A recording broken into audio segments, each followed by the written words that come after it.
तो लाख टके के अलार्म में सबसे पहले बात पहाड़ों से टूटते चट्टानों की आफत की। फरवरी का महीना है और अमेरिका से लेकर दक्षिण अमेरिका तक लैंडस्लाइड का कहर देखा जा रहा है। आखिर इतने कमजोर क्यों हो रहे हैं पहाड़? क्यों पहाड़ी इलाकों में भूस्खलन का कहर बढ़ रहा है? क्या इसका कनेक्शन भी ग्लोबल वार्मिंग से है? हिमालय से लेकर ब्राजील के कुछ हिस्सों में आई तबाही की तस्वीरों के जरिए इससे आपको समझाने की कोशिश करेंगे, लेकिन उससे पहले सीधे आपके लिए चलते हैं प्रधानमंत्री नरेंद्र मोदी क्या कुछ कह रहे हैं। आज अपने उन अनुभवों को याद करते हुए कल्पना कर सकता हूं कि आपकी मेहनत कितनी जबरदस्त होगी, आपका जज्बा, आपकी भावनाएं मैं भली भांति फील कर सकता। आप काम वहां करते थे, मैं यहां अनुभव करता था कैसे करते होंगे। और इसलिए आज तो मौका है कि मैं आपको सैल्यूट करूं और मैं आपको सैल्यूट करता हूं।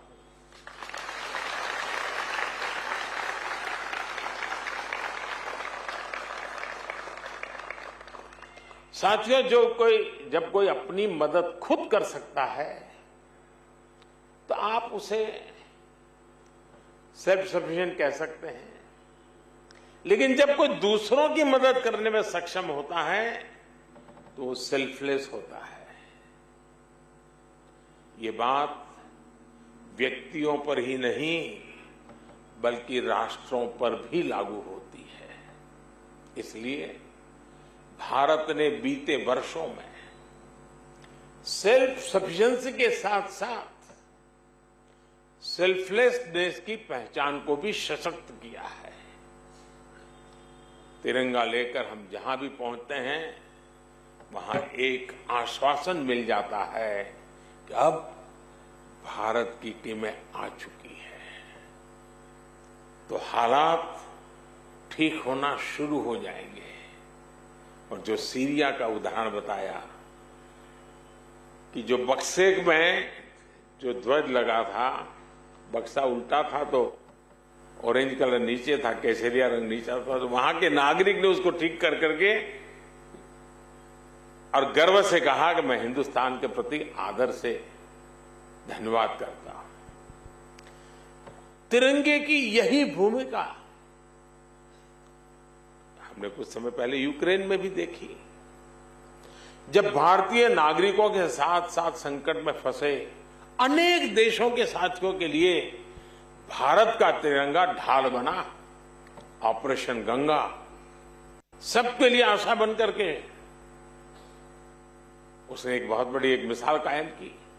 अफगानिस्तान से भी बहुत ही विपरीत परिस्थितियों में हम अपनों को सकुशल लेकर के वापस आए।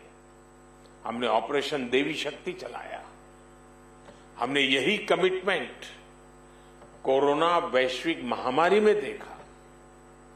अनिश्चितता भरे उस माहौल में भारत ने एक एक नागरिक को स्वदेश लाने का बीड़ा उठाया। हमने दूसरे देश के बहुत से लोगों की भी मदद की।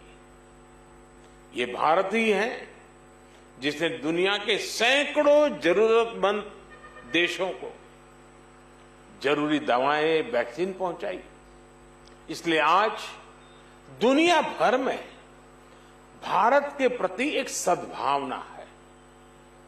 साथियों, ऑपरेशन दोस्त मानवता के प्रति भारत के समर्पण और संकट में फंसे देशों की मदद के लिए तत्काल खड़े होने के हमारे कमिटमेंट को भी दर्शाता है। दुनिया में कहीं भी आपदा हो, भारत फर्स्ट रिस्पॉन्डर के रूप में तैयार मिलता है।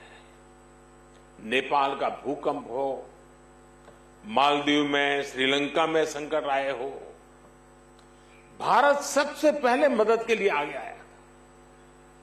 अब तो भारत की सेनाओं के साथ साथ एनडीआरएफ पर भी देश के अलावा दूसरे देशों का भरोसा बढ़ता जा रहा है। मुझे खुशी है कि बीते वर्षों में एनडीआरएफ ने देश के लोगों में एक बहुत अच्छी साख बनाई है।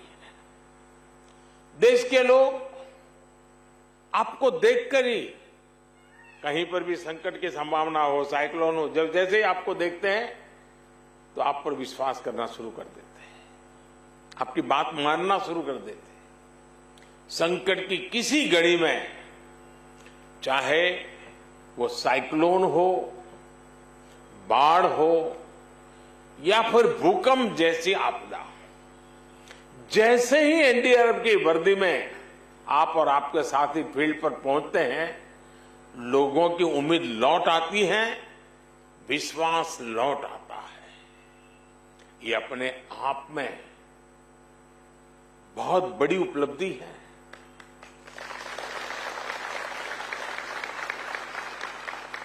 जब किसी फोर्स में कुशलता के साथ संवेदनशीलता जुड़ जाती है, उसका एक मानवीय चेहरा बन जाता है, तो उस फोर्स की ताकत कई गुना बढ़ जाती है।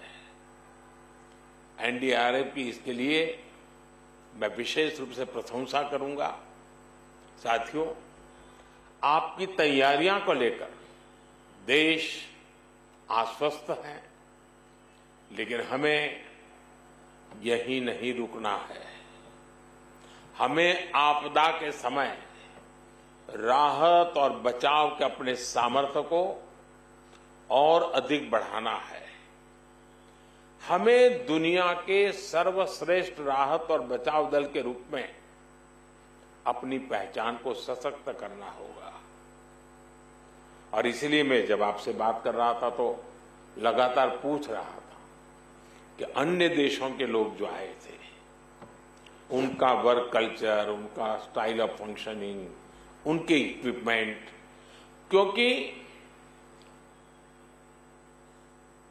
ट्रेनिंग जब फील्ड में काम में आती है तो शार्पनेस और बढ़ जाती है। इतना बड़ा हादसा आपके पहुंचने से एक प्रकार से एक संवेदना के, जिम्मेवारी के नाते, मानवता के नाते हमने काम तो किया।